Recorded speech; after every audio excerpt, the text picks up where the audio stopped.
வந்துகிட்டு இருக்கு. இன்னைக்கு கச்சத்தீவு மிகப்பெரிய அளவுல பேசப்படுகிறது. 1967 கலைஞரும் இந்திரா காங்கிரசும் சேர்ந்து நம்ம உரிமைகளை இலங்கைக்கு தாரவாத்து கொடுத்துட்டாங்க. அன்னையில இருந்து ஆரம்பிச்சதுதான் நம்மளுடைய மீனவர்களுடைய பிரச்சனை. இது திமுக காங்கிரஸ் கச்சத்தீவு மட்டும் விட்டு கொடுக்கல, காவேரி உரிமையையும் விட்டு கொடுத்துட்டாங்க, கச்சத்தீவையும் விட்டு கொடுத்துட்டாங்க.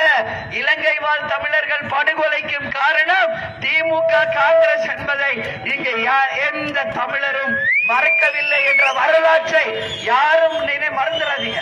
எல்லா காரணத்துக்குமே இங்க காரணம் திமுக காங்கிரஸ் என்பதை மக்களாகிய நீங்கள் தெளிவாக புரிந்து கொண்டு இந்த தேர்தலில் இந்த மகத்தான கூட்டணியை வெற்றி பெற செய்து 19ஆம் தேதி காலையிலே போயிருங்க எல்லாரும். இல்லைன்னா உங்க ஓட்டு கள்ள ஓட்டா மாற வாய்ப்பு இருக்கிறது.